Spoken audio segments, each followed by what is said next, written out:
Un objet est tombé du ciel et s'est écrasé au sol.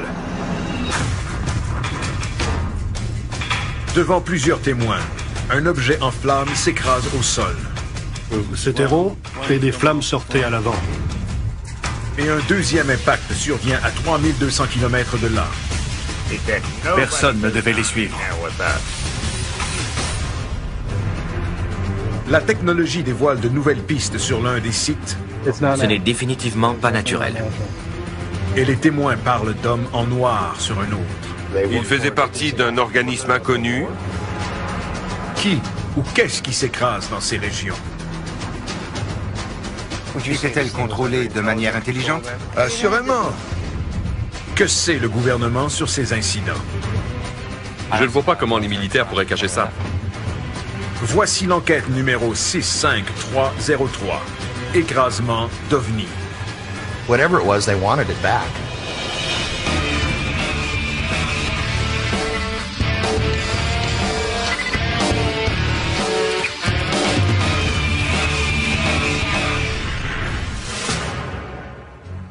J'ai levé les yeux et un objet en feu qui volait vers le sud éclairait le sol. 14 mai 2008. Needles, en Californie. Dans la noirceur du matin, vers 3 heures, un pêcheur voit quelque chose qu'il n'oubliera jamais.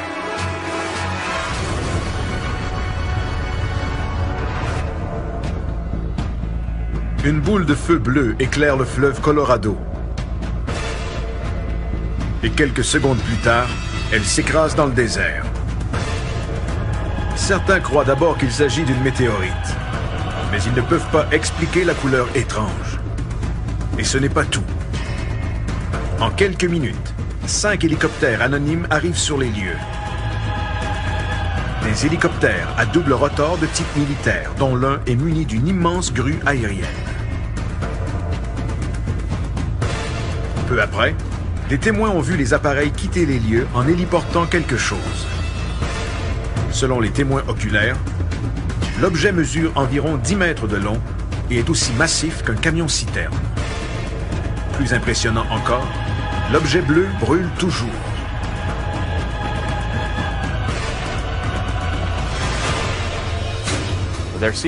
Les différents témoignages sont similaires et comportent tous une présence militaire sous forme d'hélicoptère qui serait venu nettoyer l'endroit. Les militaires ont été très rapides et les hélicoptères ont vite fait de tout ramasser sur le site de l'écrasement. L'enquête à Needles n'est pas terminée. Nous ignorons où se trouve le site de l'écrasement, mais un objet s'est écrasé. Et nous tenterons de localiser l'endroit exact pour savoir ce qui s'est passé.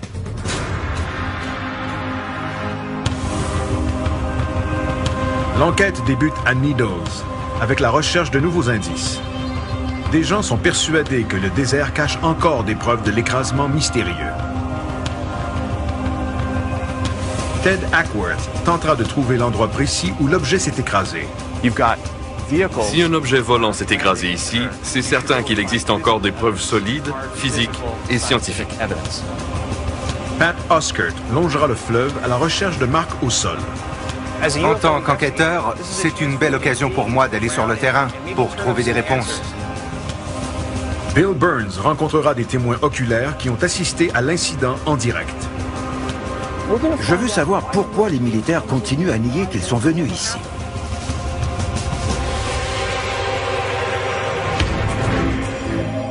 L'enquête débute à la station radiophonique KTOX de Needles, où Bill et Pat rencontrent le propriétaire David Hayes. Nous essayons de savoir ce qui s'est vraiment passé le 14 mai. Je suis en compagnie de Bill Burns et de Pat Oskert. Si vous avez de l'information sur l'incident du 14 mai, appelez-nous. Selon David Hayes, de nombreux auditeurs ont appelé à la station le matin du 14 mai pour rapporter des faits.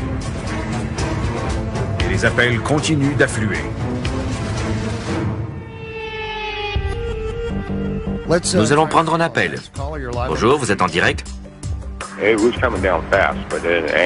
L'objet avait-il une forme particulière?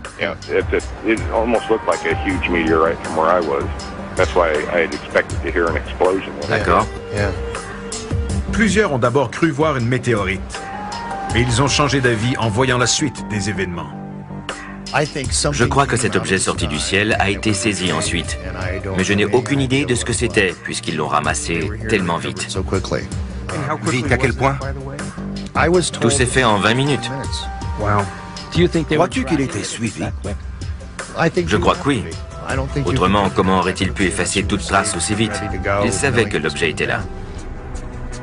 Plusieurs témoins sont réticents à parler de l'événement en raison de l'implication des militaires. J'ai vu des véhicules sur l'autoroute et l'un d'eux était très étrange, avec des antennes et des dômes. Sur la plaque, j'ai lu « Gouvernement des États-Unis » et les fenêtres étaient teintées noires. Le chauffeur m'a percé de son regard. Un peu plus tard, David revoit les mêmes véhicules garés devant sa station radio. Ils étaient garés à moins de 100 mètres de la station.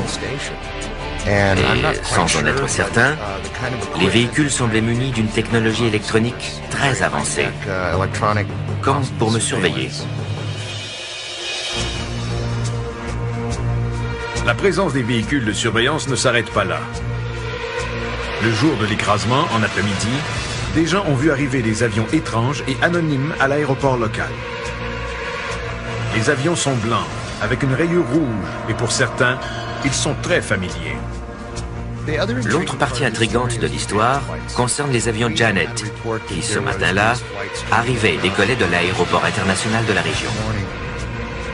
Janet n'est pas le nom d'une compagnie aérienne officielle, mais le nom attribué à ces avions blancs et rayés rouges qui sont en opération depuis les années 1970. Voici l'un de ces appareils vus à l'aéroport international McCarran à Las Vegas. Les vols Janet transporteraient les travailleurs secrets vers des endroits isolés et maintenant célèbres, dont la zone 51.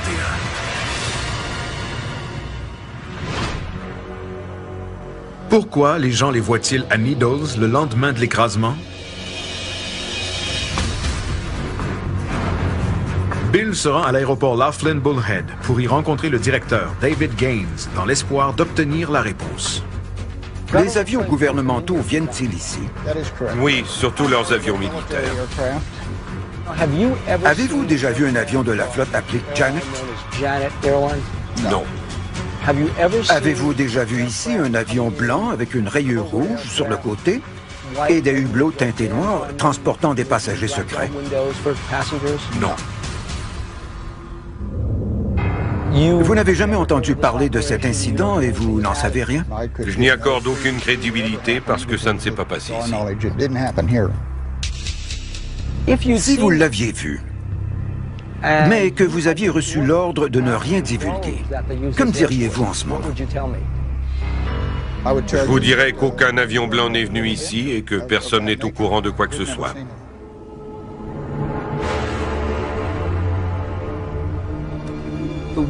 Des témoins ont dit que le 14 mai, un avion Janet a atterri ici alors qu'il faisait encore sombre. Mais David Gaines nie tout.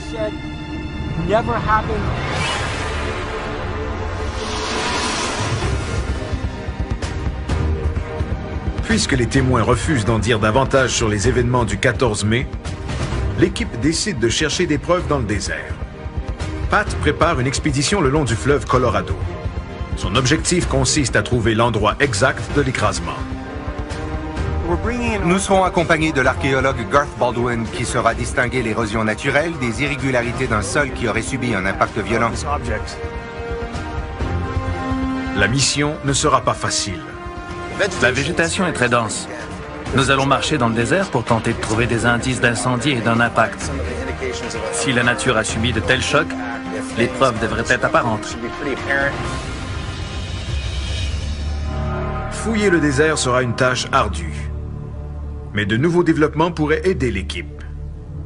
Un témoin qui a entendu l'émission à la radio a décidé de parler. Il a une idée de l'endroit où s'est produit l'écrasement. Il s'appelle Frank Costigan. Un peu après 3 heures cette nuit-là, je suis sorti pour chercher mon chat et tout à coup, le sol a été éclairé. Pas au point de ressembler au lever du soleil, mais assez pour capter mon attention. Frank a beaucoup d'expérience en surveillance de vol d'avion. Avant de s'installer à Needles, Il était chef de police à l'aéroport international de Los Angeles. L'objet avait quelle forme? Il était rond et des flammes sortaient à l'avant, des flammes turquoises. Il était environ 5 à 6 fois plus long que large, et je suis persuadé d'avoir entendu un boom supersonique quand il a ralenti jusqu'à la vitesse du son. S'est-il écrasé? Je ne sais pas.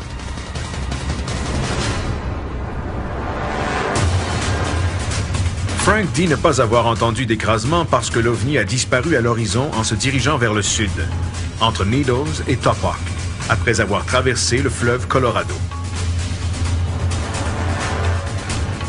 Ce qu'il a vu lui est suffisant pour affirmer que cet objet n'avait rien d'ordinaire. Vous avez travaillé à LAX, n'est-ce pas? Oui, j'étais chef de police et surveillant général des opérations de l'aéroport. Durant votre carrière, avez-vous déjà vu voler un tel objet? Ce n'était pas un avion commercial, ni privé, ni militaire. Ça me semblait un vol contrôlé qui serait devenu incontrôlable. C'est mon opinion.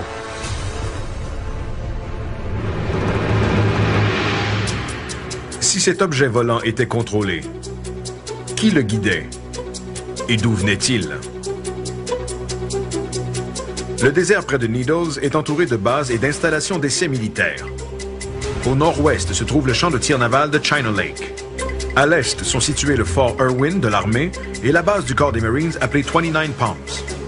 Plus au sud, on retrouve le polygone d'essai Yuma, où l'armée teste l'artillerie expérimentale à longue portée. Et bien sûr, l'endroit le plus intriguant de tous, la zone 51, au nord de Needles. En d'autres mots, nous sommes au beau milieu d'une zone chaude d'essais militaires. Ici, l'armée teste et fait voler des appareils auxquels le commun des mortels n'ose même pas rêver. Deux théories sont possibles. La première, que ce vaisseau était extraterrestre. Et la deuxième, qu'il était une invention de l'homme. La réponse est peut-être entre les mains d'un témoin qui dit avoir entendu l'impact. J'ai regardé vers le ciel et il est apparu.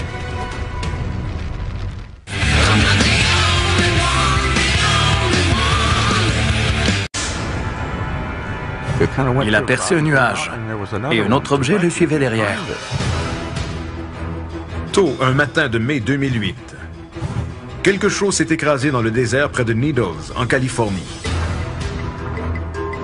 De nombreux témoins ont vu l'objet bleu être transporté par les hélicoptères de l'armée. L'histoire cache encore quelque chose qui pourrait être la clé du mystère.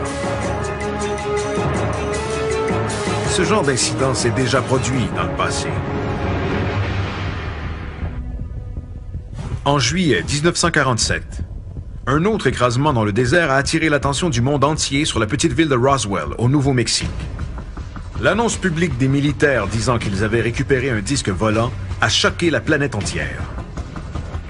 Des militaires de la base aérienne locale auraient été envoyés pour nettoyer le site de l'écrasement et auraient sommé les travailleurs de ne laisser aucun indice derrière eux. Quelques jours plus tard, les militaires changent leur version des faits et affirment qu'il s'agissait d'un ballon météorologique. À Needles, l'équipe a trouvé un témoin important qui a accepté de participer à l'enquête, à condition que son vrai nom ne soit pas dévoilé. Le témoin, qui s'appellera simplement Bob, rencontre l'équipe sur le fleuve Colorado, près de l'endroit où il a vu l'objet le 14 mai.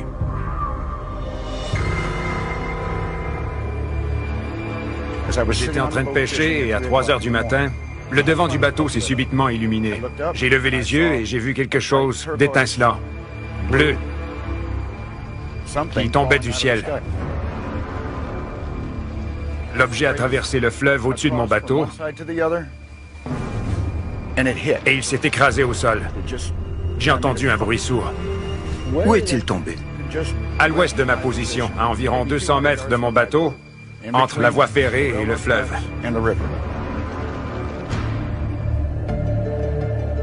Bob explique qu'une quinzaine de minutes plus tard, des hélicoptères militaires sont arrivés. Un hélicoptère est apparu, puis un deuxième et un troisième. Le plus gros est arrivé peu de temps après. Il a volé au-dessus de mon bateau, s'est rendu au site de l'écrasement, il est descendu et quelques instants plus tard, il est reparti. Bob a non seulement vu les hélicoptères arriver, il a également été témoin de leur départ avec le présumé OVNI accroché au gros hélicoptère. Avez-vous vu l'objet être héliporté? Oui, monsieur. Et c'est à ce moment que j'ai vu la forme de l'objet, parce qu'il était éclairé par les autres hélicoptères. Et il était encore extrêmement chaud.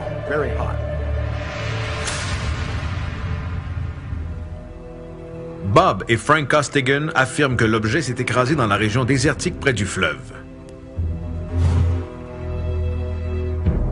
Les recherches débutent. L'archéologue Garth Baldwin cherchera des irrégularités au sol. On devrait voir plusieurs signes de l'impact. Nous cherchons des déplacements de sol, des marques différentes et des changements de texture dans le sable et la terre. La sauge et le gazon poussent très lentement. Alors toute différence devrait être facile à voir. Parfait. Je pense qu'on aura de la chance parce que les militaires ont nécessairement laissé des traces.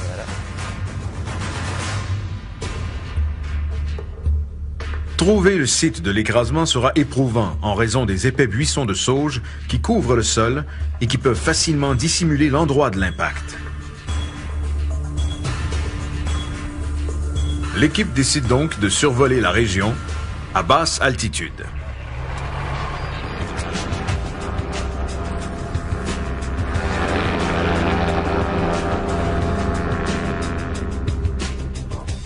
L'ultra-léger est muni d'une caméra à haute définition. Simultanément, Pat et Garth patrouillent le long de la berge du fleuve dans l'espoir d'apercevoir des indices. Ted et Bill, eux, refont le parcours de Bob en bateau. Quand nous serons prêts, on demandera à l'ultra-léger de survoler l'endroit, car du haut des airs, il est possible d'apercevoir des marques qu'on ne pourrait pas voir autrement. On arrive bientôt.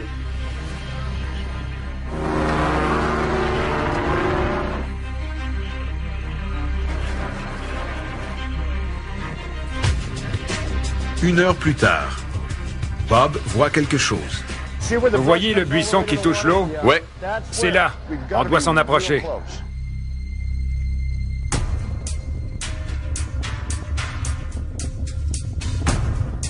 Bob reconnaît des points de repère, dont les lignes électriques et la topographie de la berge.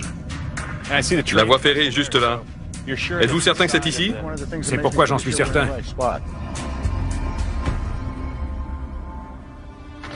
L'ultra-léger est appelé pour du soutien aérien.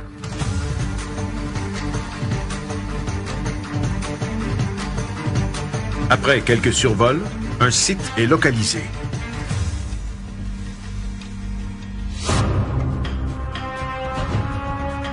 Notre pilote Glenn a cru voir un endroit brûlé au sud.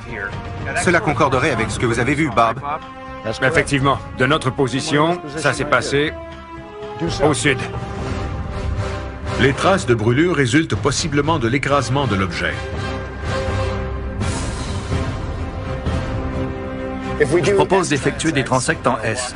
Nous marcherons en formant des S, en équipe de 2, séparés de 20 ou 30 mètres de distance, pour couvrir une grande superficie rapidement. Partez d'ici, on partira de là et on se rejoindra. Allons-y avant que le soleil se couche.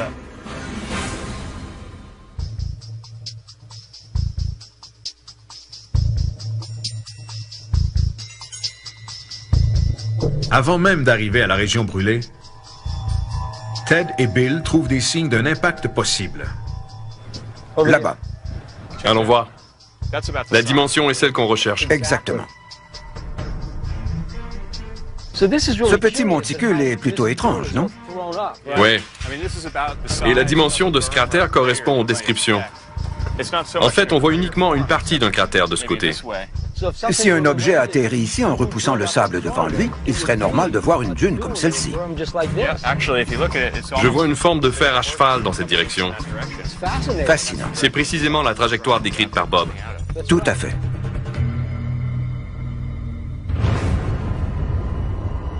Ted demande à Garth de se joindre à eux.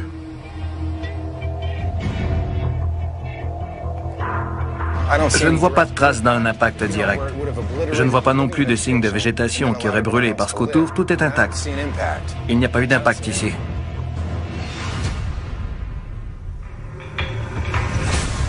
Le site de l'impact est un peu plus reculé dans les terres.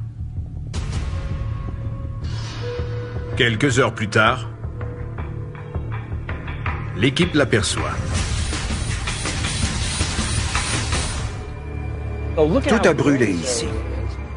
Tout ce qu'on voit a brûlé. Bob a dit que l'objet soulevé par l'hélicoptère était encore en flammes. Mais il n'a pas parlé d'une explosion. C'est vrai.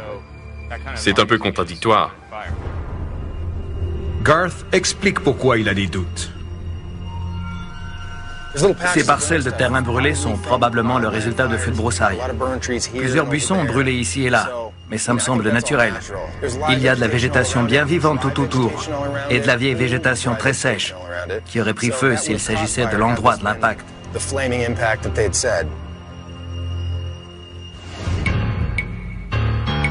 N'ayant trouvé aucune preuve physique, les recherches ne sont pas concluantes quant au lieu de l'écrasement tel que décrit par Bob. Mais avec autant de terrain à couvrir, il est peut-être caché quelque part.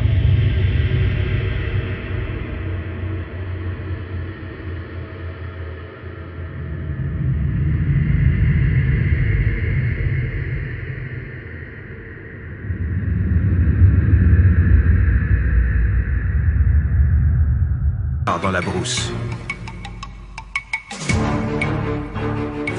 C'est beaucoup plus difficile que prévu.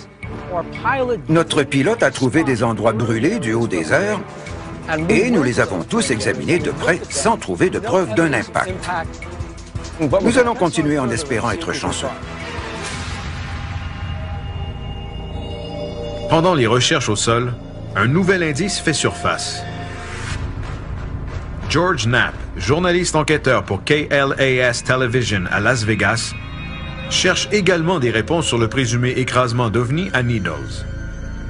Durant ses recherches, il a rencontré des représentants du gouvernement qui seraient des hommes en noir.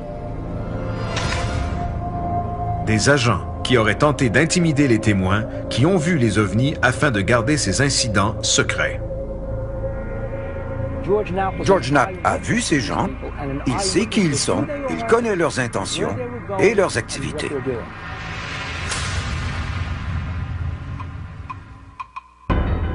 Pendant que Bill suit cette nouvelle piste, Ted et Pat tournent leur attention vers la Pennsylvanie, où l'enquête sur un écrasement d'OVNI dans la petite municipalité de Kecksburg vient de connaître un dénouement important. L'incident à Kecksburg est majeur pour les ovnistes. C'est le Roswell de la Pennsylvanie. Nous savons qu'un objet s'est écrasé, on l'a vu au bulletin de nouvelles. Nos nombreux instruments nous aideront premièrement à trouver le lieu de l'impact avec précision et ensuite à identifier ce qui se trouve sous le sol.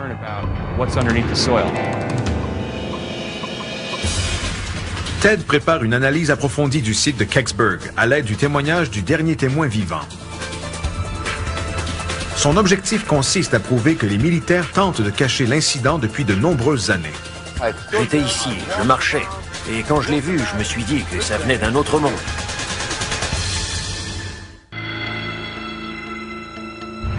À Needles, en Californie, un objet éclatant qui semblait hors de contrôle s'est écrasé dans le désert. Les témoins disent qu'il a été récupéré par un groupe d'hélicoptères de l'armée. Mais l'incident ne s'arrête pas là. Des gens ont vu des avions anonymes se poser à l'aéroport local. Des avions identiques à ceux qui assurent le transport à la base militaire ultra secrète appelée Zone 51. Ce genre d'incident est arrivé auparavant, et pas seulement à Roswell. Il y a 40 ans, un objet s'est écrasé dans la petite ville paisible de Kecksburg, en Pennsylvanie. L'objet en question n'était pas hors de contrôle. Et selon les témoins, quelqu'un devait être à ses commandes. Le 9 décembre 1965, vers 16h45, un objet qui ressemble à une boule de feu se déplace dans le ciel. Mais plusieurs sont persuadés qu'il ne s'agit pas d'une météorite, parce que l'objet se déplace trop lentement. Peu importe ce qu'il est, il est devenu incontrôlable et s'est écrasé. Par la suite, le fil des événements est presque identique à l'incident récent à Needles. Est-ce une coïncidence? Ou y a-t-il un lien entre ces deux écrasements qui sont survenus à 43 ans d'intervalle? Le 9 décembre 1965, vers 16h45, un objet qui ressemble à une boule de feu se déplace dans le ciel. Mais plusieurs sont persuadés qu'il ne s'agit pas d'une météorite, parce que l'objet se déplace trop lentement. Peu importe ce qu'il est devenu incontrôlable et s'est écrasé. Par la suite, le fil des événements est presque identique à l'incident récent à Needles. Est-ce une coïncidence? Ou y a-t-il un lien entre ces deux écrasements qui sont survenus à 43 ans d'intervalle? Bill Burns rencontre Stan Gordon, l'enquêteur principal du dossier Kecksburg. Il travaille sur cette affaire depuis plus de 2 décennies. Les témoins m'ont tous dit que l'objet a tourné pour se diriger vers Kecksburg. Il est descendu de la même manière qu'un atterrissage contrôlé. Et quelques instants plus tard, les gens ont vu s'élever dans la forêt une colonne de fumée bleue qui s'est dissipée très rapidement. Selon ses recherches, des centaines, voire des milliers de personnes dans les États du Michigan, de l'Ohio et jusqu'en Ontario au Canada ont vu l'objet pendant sa trajectoire qui s'est terminée au site de l'écrasement à Kecksburg. Les services de police et les stations télé et radio étaient inondés d'appels. Tandis que l'objet se dirigeait vers Westmoreland County, les médias de cette région étaient également débordés de témoignages. Les témoins valident les dires de Stan Gordon. Suite à l'incident, leur petite ville a été assaillie. Tous les témoins ont affirmé n'avoir jamais vu ce qu'ils ont vu cette nuit-là. Pat rencontre l'un des témoins, Bill Bulebush, qui a vu l'objet voler et s'écraser à Westmoreland County. Bill, que s'est-il passé? J'ai entendu un drôle de bruit et j'ai vu une boule de feu rouge venir dans ma direction. Je suis resté là à la regarder et elle a survolé la montagne, a tourné lentement et elle est ensuite revenue par ici. C'est à ce moment-là qu'elle a commencé à descendre. On aurait dit qu'elle cherchait un endroit où se poser. Était-elle contrôlée de manière intelligente? Assurément. Bill Bulebush est ensuite monté dans sa voiture pour aller voir ce qu'il croyait être un écrasement. J'ai pris ma lampe de poche, j'ai marché dans la forêt et je l'ai vu. Je me suis dit que personne n'en sortirait. L'objet n'avait ni hublot, ni rivet, rien du tout. Vous l'avez vu de près? À moins de 3 mètres. Est-ce qu'il fumait? Oui, et ça sentait le soufre. Comme des œufs pourris. Bill Bulebush nous a grandement aidé à éliminer les explications plus prosaïques, telles que l'écrasement d'une météorite, d'un avion ou d'une capsule. Il a vu la boule de feu tourner et il affirme hors de tout doute qu'elle était contrôlée de manière intelligente.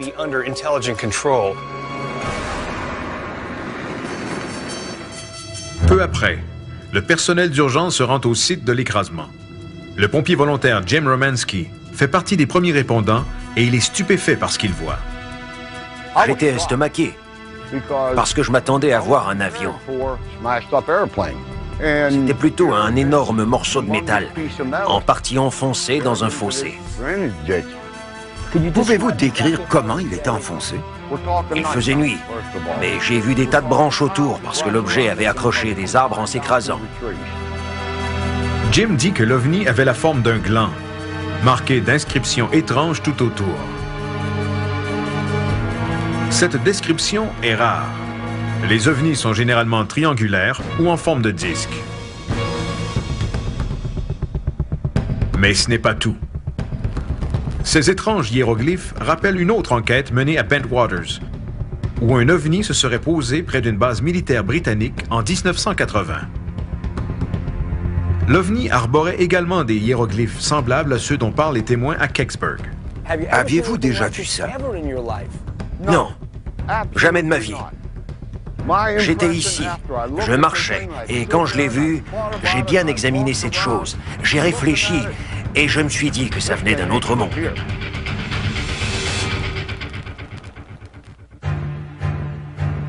43 ans plus tard, un événement semblable se produit à Needles. Au cours des heures qui ont suivi l'écrasement, des douzaines de militaires de l'armée terrestre et de l'air sont arrivés sur les lieux. Ils ont sécurisé l'endroit et ont interdit au public d'y accéder. À l'intérieur du périmètre de sécurité, ils ont effectué des recherches intensives.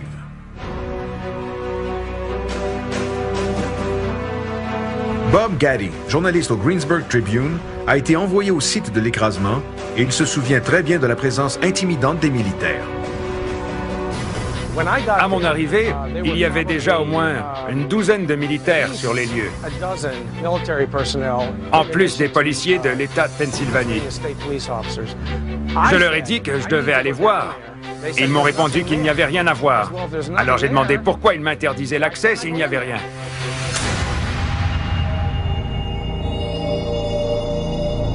Bob Gaddy dit à Pat que les militaires et non les policiers étaient clairement en charge des opérations. Dans une situation à l'apparence civile, je n'ai jamais vu de militaires prendre le contrôle du site d'un accident. Pourquoi l'armée était-elle sur place? Les militaires nous ont arrêtés, ils étaient armés et j'ai donc cessé d'avancer, ainsi que mon collègue Ron. Nous leur avons parlé quelques instants et on nous a dit de retourner d'où on venait. Il m'a pointé du doigt en disant que personne ne devait les suivre. Des témoins ont raconté à Stan Gordon que plus tard dans la soirée, ils ont vu un gros camion à plateforme entrer dans le périmètre de sécurité. Environ 1 heure plus tard, il est reparti en trombe en portant un gros objet dissimulé par une toile. Si quelqu'un avait marché devant le camion, il se faisait écraser. Durant son enquête, Stan Gordon a rencontré Jim Romanski, Bill Bulebush et plusieurs autres témoins qui l'ont mené à l'endroit où l'objet s'est écrasé. Ces témoins, rencontrés individuellement, lui ont tous indiqué le même endroit. J'ai bon espoir de trouver l'endroit exact où ils m'ont conduit il y a 27 ans. Il y a manifestement eu un écrasement, et j'apporterai un géoradar qui nous aidera à trouver de nouvelles preuves.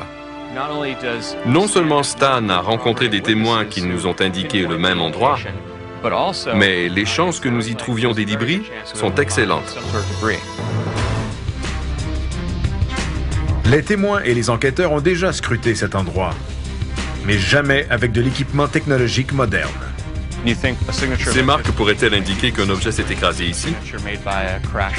Est-ce possible? C'est possible.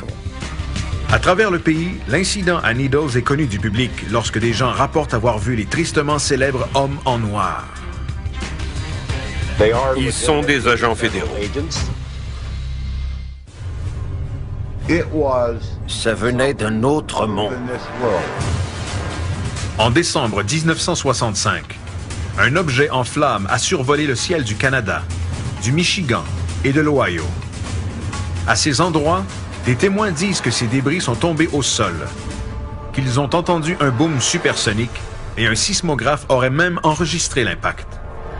Aucune de ces preuves n'a fait surface, et seule la petite ville de la Pennsylvanie, Kecksburg, a fait l'objet d'une enquête.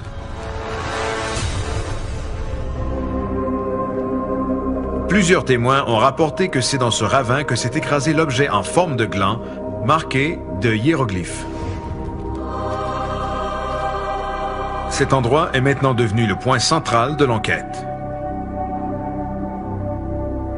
L'équipe est accompagnée du chercheur Stan Gordon, du géologue Steve Kite et du spécialiste en électromagnétisme Pete Hutchinson. Gordon compare l'endroit à une photographie qu'il a prise en 1985 et croit se trouver à l'emplacement où l'OVNI s'est écrasé. Cet endroit correspond-il à la photo? Ted, ça ne pourrait pas correspondre davantage. Je pense qu'elle a été prise environ 2 ou 3 mètres derrière nous, dans cette direction. Je vois 1 ou 2 poteaux de clôture. Voici du barbelé et un poteau. Il y a un autre poteau là-bas.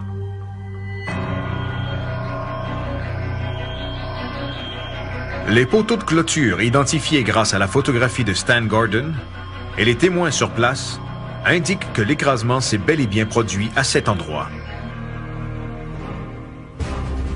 Pourtant, pendant des années, les sceptiques ont clamé que les dommages subis par le ravin avaient été causés par une sonde spatiale russe. La sonde Cosmos 96, lancée pour atteindre la planète Vénus, avait la même taille et la même forme que le présumé OVNI. Toutefois, même cette explication a été rejetée récemment. Selon le Centre national des données scientifiques de la NASA, l'armée de l'air a suivi les données de Cosmos 96 qui indiquent que le déclin d'orbite de la sonde s'est effectué plus tôt que 16h43, heure normale de l'Est, le 9 décembre.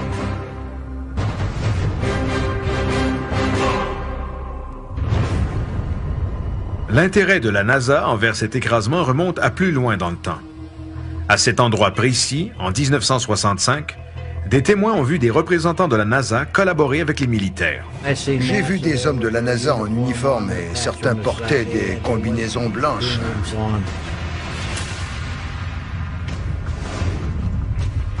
Tout cela rappelle Roswell et les méthodes secrètes employées lors de cet écrasement.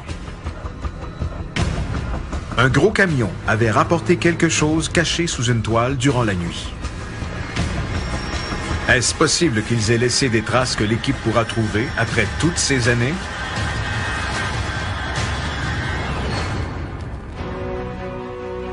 Pete Hutchison a plusieurs instruments scientifiques pour analyser le sol.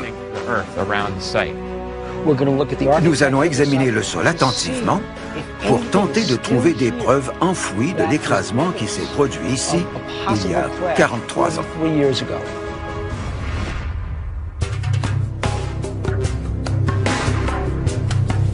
Pete Hutchison et son adjoint Brian commencent le balayage électromagnétique du sol. L'instrument envoie de l'énergie électromagnétique dans le sol et l'humidité transporte les ondes qui sont sensibles aux métaux. Nous trouverons les métaux et toute conductivité anormale du sol? Oui. Alors mettons-nous au travail.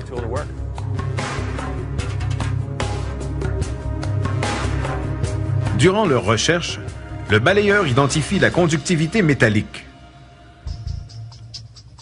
sans toutefois donner d'informations sur la taille et la forme du métal, opération qui exige d'autres appareils. De nombreuses anomalies apparaissent sur la carte en 2 dimensions. Le rouge indique un niveau plus élevé, mais de quel ordre? Manifestement, il y a du métal enfoui à cet endroit. Est-ce un élément qui découle de la nature? En noir, on voit ce qui est naturel et ça exclut la partie en rouge. Ces marques pourraient-elles indiquer qu'un objet s'est écrasé ici? C'est possible? C'est possible.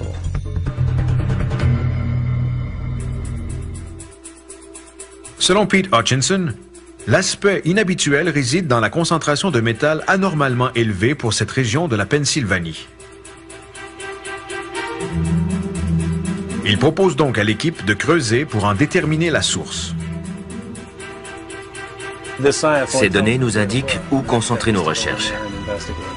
Il faut maintenant creuser pour en savoir davantage. On doit creuser? Exactement. L'équipe doit exposer le site avant la noirceur. Pat participe également aux fouilles. Et une fois le sol dégagé, Pete se sert du radar qui pénètre le sol pour identifier la taille du morceau de métal. Venez voir. Il commence ici. On le voit ici et jusque-là. Ce n'est définitivement pas quelque chose de naturel.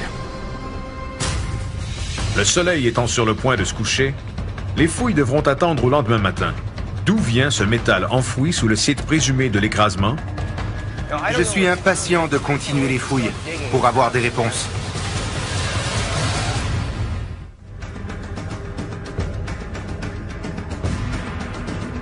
Dans le cadre de l'enquête sur l'OVNI qui se serait écrasé à Kecksburg, un radar pénétrant le sol a révélé une source métallique anormale à l'endroit exact où des témoins croient qu'un OVNI s'est écrasé en 1965.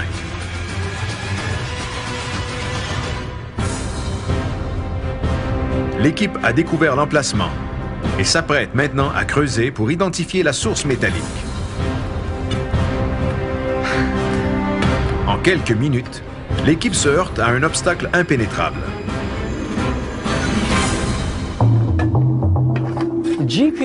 Le radar nous a indiqué une conductivité métallique et nous sommes confrontés à un lit rocheux.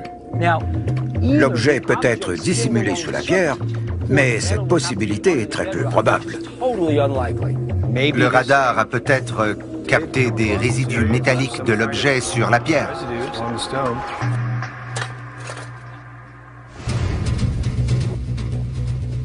Des analyses plus approfondies révèlent que le radar a confondu lit rocheux et anomalie métallique. Selon Pete Hutchinson, la pierre est probablement très ferreuse. Les pierres peuvent être hautement ferreuses et ça a faussé les données du radar. Ce n'est donc pas relié à l'écrasement.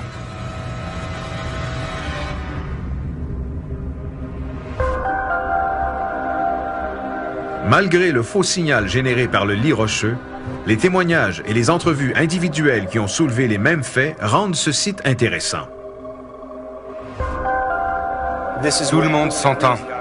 Un objet s'est écrasé ici selon tous les témoins et la présence des militaires qui en ont pris possession. On n'a rien trouvé aujourd'hui, mais un objet s'est tout de même écrasé ici à Kecksburg.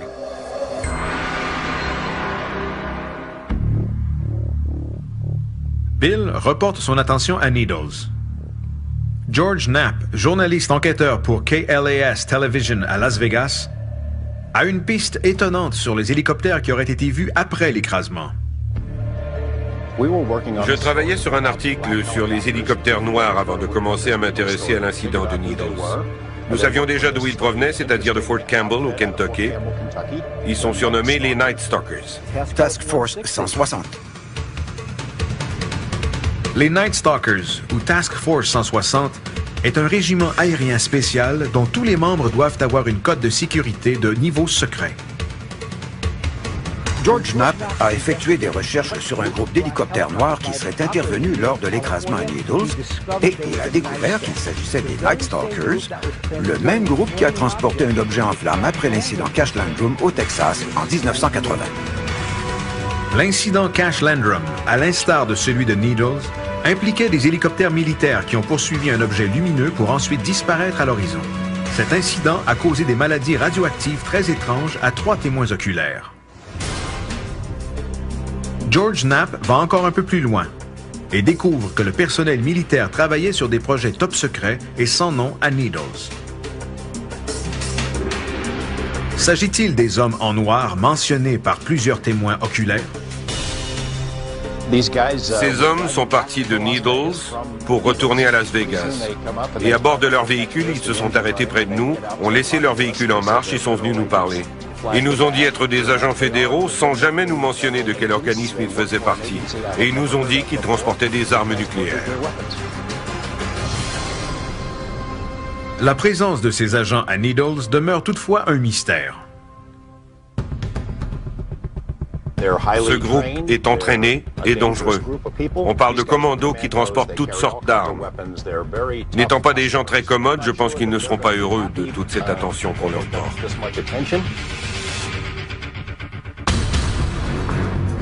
Malgré leur présence, George ne croit pas que ces agents étaient des hommes en noir, ni qu'ils avaient un rapport avec l'écrasement à Needles. Pourtant, à Needles et à Kecksburg, des témoins oculaires ont vu de gros objets être héliportés par de gros appareils militaires. Si cette agence mystérieuse n'était pas en charge, qui l'était? Nous avons un tas de récits de gens qui ont vu des hommes d'une agence fédérale étrange dans des VUS noirs à Needles le lendemain de l'écrasement d'un présumé ovni. Ces récits sont véridiques. Peu importe ce qui s'est passé, des avions de la zone 51 ont été vus à proximité. Les hélicoptères qui ont apporté l'objet étaient peut-être impliqués dans un autre incident où des gens ont été exposés à des radiations. On sait maintenant avec certitude que des agents fédéraux se trouvaient dans la région de Needles et qu'ils possédaient des armes nucléaires. Cet objet qui s'est écrasé aurait-il un lien avec un appareil qui transportait une technologie nucléaire? Émettait-il des radiations et était-il secret au point d'être basé à la zone 51? Ce qui nous manque, ce sont des preuves irréfutables qu'un écrasement s'est produit. Nous savons que les militaires cachent de l'information. Ils arrivent sur les lieux, transmettent de la fausse information, et ensuite ils nient tout ce qui s'est passé. Les sites d'écrasement étant nettoyés au point de ne laisser aucune trace, sous-entend-il que ces incidents menacent la sécurité nationale? Peu importe ce qui tombe du ciel, les militaires tiennent à garder ces événements secrets.